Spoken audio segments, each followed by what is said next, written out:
Salut à toi et bienvenue dans cette vidéo. Aujourd'hui, je suis super content de te faire cette vidéo car je devais la faire depuis longtemps, mais bon, j'ai pas eu l'occasion de la faire, donc maintenant je te la fais aujourd'hui. C'est sur les 10 choses à absolument savoir quand on est débutant en VTT. Donc dans cette vidéo, je vais te donner des conseils à la fois au niveau mécanique, donc je vais t'expliquer la mécanique, qu'est-ce qu'il faut éviter le plus possible et donc qu'est-ce qu'il faut savoir faire quand on est débutant.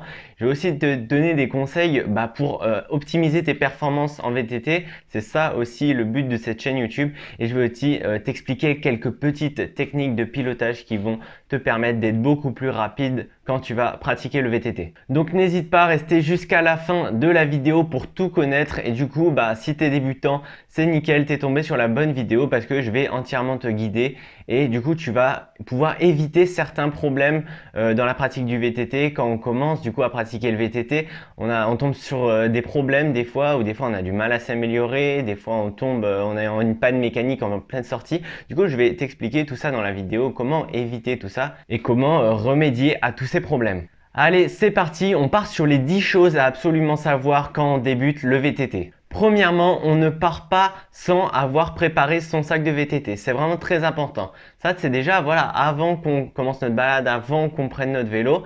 Déjà, faut se préparer à l'avance, faut du coup bien préparer son sac en VTT parce que pendant la sortie VTT, il peut nous arriver des choses et il faut avoir les outils nécessaires en cas de crevaison et en cas de problème mécanique en général. Donc dans votre sac, il faut prendre un multi-outil. Donc comme son nom l'indique, c'est fait du coup de plusieurs outils différents, de plusieurs clés qui va pouvoir un peu faire la majorité des choses qu'on a besoin de faire quand on a un problème mécanique pendant ces sorties VTT parce qu'il y a plusieurs clés. Du coup, par exemple, on va pouvoir resserrer certaines vis qui pourraient s'être dévissées pendant que vous pédaliez. Le multi-outil, c'est vraiment la chose la plus basique à absolument avoir dans votre sac. Donc, si vous n'en avez pas encore un, vous pouvez aller en acheter chez votre vélociste ou alors chez les magasins de cycles. Vraiment, ça coûte pas cher, 5 € et vous avez votre multi-outil qui fait l'affaire et qui est quand même de très bonne qualité. Après, bon, il y a des multi-outils qui peuvent monter plus haut en prix, mais dans ce cas, les matériaux du coup des outils pour réparer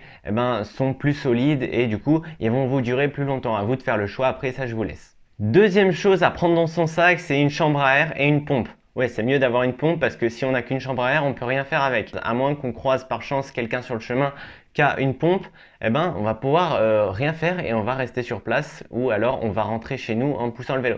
C'est pas ce qu'on a envie, du coup, chambre à air et pompe au cas où vous crevez. De toute façon, on n'est jamais à l'abri d'une crevaison, donc une chambre à air, ça peut toujours servir. La troisième chose à absolument avoir dans son sac quand on part faire sa sortie VTT, c'est avoir de la nourriture et de l'eau. En fait, la nourriture et l'eau, ça va être votre apport d'énergie pendant votre sortie VTT. C'est comme le carburant de la voiture. Si vous voulez que la voiture elle avance, il va falloir mettre de l'essence dedans. Et du coup, c'est exactement la même fonction que la nourriture et l'eau. La nourriture et l'eau, c'est votre apport d'énergie, ce qui va vous permettre du coup de fournir un effort sur le vélo. Et en fait, si vous avez plus de réserve en eau, si vous avez plus de réserve en énergie au niveau de la nourriture, vous allez tout simplement arrêter de pédaler de fatigue. Donc si vous êtes fatigué, du coup, hop, vous prenez un peu d'eau, vous prenez un peu de nourriture et ça va, vous pouvez repartir, vous pouvez pédaler à fond, nickel. Et votre malade n'est pas ruiné par une hypoglycémie qui se caractérise justement par un manque de sucre dans votre organisme. Du coup, hop, vous prenez de la nourriture sucrée si possible et vous l'ingérez et hop, vous êtes reparti tranquillement. La quatrième chose très importante à prendre dans son sac quand on veut aller faire sa sortie VTT, vous le prenez sûrement déjà et c'est tout simplement c'est le téléphone portable. Bon, sûrement que vous le prenez pour faire des petites photos sur Instagram et tout, des petites vidéos. D'ailleurs, je vous affiche juste là mon Instagram, mais ça sert pas qu'à ça le portable, ça sert aussi à appeler les secours en cas d'urgence et ça c'est très important. Notamment il y a la localisation, activer la localisation sur votre téléphone portable, ça peut vous aider. On sait jamais en fait si vous faites un malaise et que du coup vous pouvez pas parler au secours, vous pouvez pas dire exactement où vous êtes.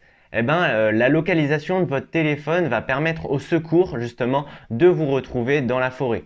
Du coup, c'est vraiment hyper important d'avoir le téléphone dans son sac, voilà, et d'avoir activé la localisation quand vous roulez. Ça y est, on a fini avec tout ce qu'il faut mettre dans le sac. Maintenant, on passe au deuxième conseil. Alors, ce deuxième conseil, c'est tout simplement que juste avant de partir, il va falloir correctement gonfler les pneus de votre vélo à justement la bonne pression. Bon, je vais pas vous dire quelle pression il faut mettre dans le pneu avant ou dans le pneu arrière parce qu'en fait, le gonflage des pneus, c'est vraiment déjà en fonction du poids de la personne. Vous vous doutez bien qu'on ne va pas mettre la même pression dans les pneus entre une personne qui fait 50 kg et une personne qui fait 80 kg. Bien évidemment que pour la personne qui fera 80 kg, il va falloir beaucoup plus gonfler. Du coup, c'est pour ça. Et aussi, c'est en fonction des préférences personnelles. Je sais qu'il y en a qui aiment bien avoir les pneus bien gonflés, comme ça, ils ont plus de facilité à pédaler. Tandis qu'il y en a, ils préfèrent avoir des pneus moins gonflés, comme ça, ils ont plus d'accroche. Par contre, ce que je peux vous dire, c'est que c'est important d'avoir une différence de pression dans le pneu avant par rapport au pneu arrière. Il faut toujours que le pneu avant soit légèrement plus dégonflé que le pneu arrière en fait. Tout simplement parce que quand vous allez faire vos descentes et en fait il va avoir un virage par exemple, vous allez engager le virage, vous allez vous mettre dans la courbe et en fait du coup c'est important d'avoir beaucoup d'accroche, notamment sur le pneu avant parce que justement on va moins gonfler le pneu avant pour qu'il ait plus d'accroche et dans le virage justement l'avant il parte pas justement dans le décor et après on tombe. L'arrière, quand on fait notre virage, éventuellement, il peut partir. Là, on peut maîtriser la glisse, mais par contre, quand l'avant il part, là, c'est la chute assurée. Du coup, c'est pour ça, légèrement plus dégonflé à l'avant et du coup, plus gonflé sur le pneu arrière. Voilà. Le troisième conseil mécanique que je vous donne, c'est concernant la hauteur de selle. Alors en fait, je vais vous raconter une petite anecdote, c'est que quand j'ai commencé à pratiquer le VTT, en fait, mon vélo il était vraiment pas bien réglé. Je parle pas que au niveau de la selle, mais au niveau du dérailleur, etc., etc. Mais je veux vous parler justement de mon expérience avec la hauteur de selle, qui au début, en fait, je m'en foutais complètement d'avoir la selle à la bonne hauteur. En fait, moi, ce qui m'importait, c'était pendant les descentes que je sois libre dans mes mouvements. Du coup, ce que je faisais, c'est que pendant toute la sortie VTT, je mettais la selle le plus bas possible. Et en fait, ce que je me suis rendu compte, c'est que en fait, quand la selle elle est au plus bas et qu'on s'assoit sur la selle, c'est vraiment hyper galère de pédaler et on n'a pas une efficacité maximale lors du pédalage. En fait, l'énergie qu'on fournit, elle est beaucoup plus importante que l'énergie d'avancement du vélo. Et en fait, ce qui fait que du coup, je me suis rendu compte quand j'ai monté la selle, du coup, je suis beaucoup plus efficace au pédalage. Pour la même énergie musculaire fournie, j'avance beaucoup plus que quand j'ai la selle basse. Du coup, ça, je m'en suis rendu compte et ça a vraiment changé mes performances en VTT. Ça a vraiment amélioré mes performances en montée. Et ce que je faisais, c'est que une fois que j'arrivais en haut de la montée pour redescendre, ce que je faisais, c'est qu'hop, je dévissais la selle, je la rebaissais, je la refermais et après dans la descente, j'étais bien avec la selle basse, j'étais libre de mes mouvements. Et du coup, ça m'a pas mal aidé. Ça, c'est un ami qui me l'avait dit parce qu'en fait, j'y avais pas pensé directement. Je me suis dit, ouais, ça n'a pas forcément d'importance. Et moi, je préfère être libre de mes mouvements que pouvoir bien pédaler en montée. Donc en fait, la hauteur de selle, c'est peut-être un petit point, mais c'est quand même pas à négliger. Vous allez voir qu'il y a quand même une grande différence entre pédaler la selle tout en bas et pédaler la selle à la bonne hauteur. Alors c'est bon, on a fini en ce qui concerne les conseils mécaniques et là on va passer aux conseils au niveau du pilotage pour améliorer vos performances en VTT. Allez, c'est parti! Du coup, cette cinquième astuce qui concerne le pilotage du VTT, en fait, ce qui est important quand on pilote le VTT, c'est de pédaler rond. Alors je m'explique, quand je dis pédaler rond, peut-être certains ils verront ce que ça veut dire, certains non. En fait, ça veut dire que quand vous allez pédaler, vous faites votre mouvement de pédalage, il ne va pas falloir appuyer sur la pédale droite, par exemple, et appuyer sur la pédale gauche, appuyer sur la pédale droite, sur la pédale gauche, mais il va falloir essayer de pousser sur la pédale droite, tirer en même temps sur la pédale gauche. Comme ça, vous allez avoir tout le temps un mouvement qui va vous permettre d'avancer. Que si vous faites pousser sur la pédale droite, pousser sur la pédale gauche, il va y avoir un petit moment de vide où justement il n'y aura aucun effort fourni. Et ce petit moment de vide, ça va vous faire perdre en performance et en efficacité de pédalage. Donc quand on débute le VTT, il faut prendre la bonne habitude de pédaler rond. Constamment, il faut qu'il y ait un mouvement, il ne faut pas qu'il y ait de vide entre les mouvements de la jambe droite et de la jambe gauche. Notamment, pédaler rond, ça va vraiment vous aider lorsque vous allez progresser en VTT, quand vous allez atteindre du coup un niveau élevé, là ça va se ressentir. Ceux qui ont dès le début, quand ils étaient débutants, appris à pédaler rond, du coup ils vont être beaucoup plus forts que ceux qui au début ils pédalaient pas rond et après du coup ils ont gardé la mauvaise habitude de ne pas pédaler rond. Et ça va se ressentir dans les résultats, dans les chronos, etc. quand vous allez monter en niveau en VTT. Alors ce sixième conseil, c'est tout simplement en ce qui concerne le freinage quand on fait du VTT. Je vois souvent cette erreur chez les débutants, c'est de freiner avec 2 doigts sur le levier. Ce qui est vraiment une grosse erreur, tout simplement parce que déjà, en fait, si vous avez 2 doigts qui sont sur le levier, ça fait un doigt de moins pour tenir le guidon. Et du coup, vous tenez moins le guidon.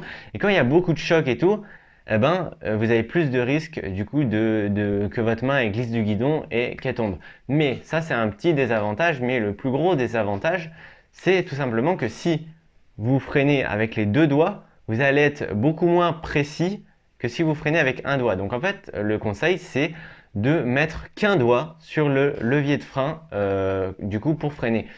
Vous allez être beaucoup plus précis si vous freinez avec un doigt plutôt que si vous freinez avec 2 doigts. Si vous freinez avec 2 doigts, vous allez à chaque fois mettre beaucoup de puissance. Vous allez être moins précis. Avec un doigt, ça va être du coup plus précis et vous allez mieux doser votre freinage. C'est ça, il faut doser son freinage. Quand on a 2 doigts, c'est violent, c'est direct, dérapage, voilà. Alors c'est compliqué de gérer avec 2 doigts. De toute façon, quand vous arriverez sur le vélo, vous verrez que c'est beaucoup plus naturel de vous mettre sur le vélo et de mettre un doigt sur chaque levier de frein et vous allez être plus efficace lors du freinage. Alors la 7e astuce, ça concerne le freinage dans les virages. En fait, justement, ce qu'il ne faut pas faire, c'est de freiner dans le virage. En fait, justement, pour être le plus efficace et pour passer le plus rapidement dans un virage, c'est qu'il ne faut pas freiner dans le virage, mais juste avant le virage. Comme vous voyez des fois en Formule 1, une petite comparaison comme tout à l'heure à la voiture avec le carburant, c'est comme la nourriture et l'eau. Vous voyez que les Formule 1, elles sont sur la ligne droite et elles freinent juste avant le virage. Et pendant le virage, justement, elles ne touchent pas au frein. C'est pareil en vélo. Pour être le plus rapide possible, il va falloir freiner avant le virage et quand vous prenez le virage, vous lâchez les freins. Et du coup, quand vous sortez du virage, comme les Formule 1, vous réaccélérez. Voilà, c'est exactement la même méthode pour être le plus rapide dans les virages, tout simplement. Parce que le petit problème, c'est que si vous freinez dans le virage, vraiment dans la courbe, déjà vous allez déraper et du coup vous allez perdre votre vitesse que vous aviez avant. Et après, ça va être galère de ressortir du virage avec de la vitesse. Tandis que si vous freinez avant, du coup vous ralentissez, vous arrivez à la bonne vitesse dans la courbe, vous lâchez les freins dans la courbe et vous ressortez avec la bonne vitesse et vous pouvez accélérer à fond. Maintenant que vous savez correctement prendre un virage, on peut passer à la 8e astuce qui concerne encore le pilotage dans les virages. Alors cette 8e astuce, du coup, elle va vous aider à aller encore plus vite dans les virages et gagner du temps en course. En fait, tout simplement, cette petite méthode, c'est du coup, quand vous prenez votre virage, d'avoir le regard fixé vers la sortie du virage. Vous allez voir, vous allez être plus équilibré, vous allez plus du coup ressentir aussi le terrain et vous allez être focalisé vers la sortie du virage pour garder votre vitesse. Si vous, du coup, vous gardez vos yeux juste devant vous, ça va bloquer. Ça va bloquer, vous allez perdre légèrement de la vitesse. Mais du coup, la vitesse, c'est ce qu'on cherche. Et voilà, hop, le regard vers la sortie du virage pour maximiser votre vitesse du coup à la sortie du virage et pouvoir mieux relancer votre vélo avec plus de facilité. La 9e astuce concerne encore le pilotage. Cette astuce, c'est de savoir faire le bunny up. Alors pour ceux qui ne savent pas, le bunny up, c'est un saut en fait. C'est savoir faire un saut et pouvoir du coup sauter au-dessus d'un obstacle et pas forcément du coup avoir à descendre du vélo pour passer un obstacle. Et voilà, et du coup, pour ceux qui ne savent pas le faire, d'ailleurs, j'ai fait une vidéo qui s'affiche juste là. C'est une vidéo que j'ai faite il y a quelques temps sur ma chaîne et je vous explique comment faire le bunny up, comme ça vous pourrez savoir le faire. Alors, quels sont les avantages de savoir faire un bunny up? Si par exemple vous avez un tronc d'arbre qui bloque le chemin, ou alors que vous avez une grande flaque d'eau qui justement est en plein milieu du chemin et que vous n'avez pas envie de la traverser et de vous mouiller, eh ben, vous pouvez sauter au-dessus, comme ça vous fera gagner du temps, notamment si c'est un tronc d'arbre. Vous sautez au-dessus, hop, vous n'avez pas à descendre du vélo et vous gagnez du temps. Et des fois en course, il y a des passages très techniques, ou alors une grosse pierre à enjamber, voilà. Et du coup, c'est plus avantageux de sauter au-dessus plutôt que du coup descendre du vélo, marcher, passer l'obstacle, hop, remonter sur le vélo et pédaler de nouveau.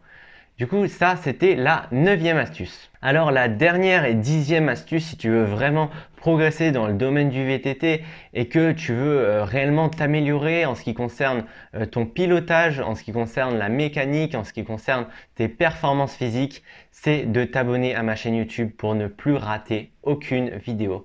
Donc de toute façon, tu peux t'abonner juste en dessous ou juste là et je te mets la vidéo du bunny up juste là pour que tu ailles voir et que tu saches le faire. J'espère que la vidéo t'a plu. Si c'est le cas, tu peux lâcher un petit pouce bleu, ça me ferait plaisir. Et je te dis à plus dans une prochaine vidéo. Allez, ciao!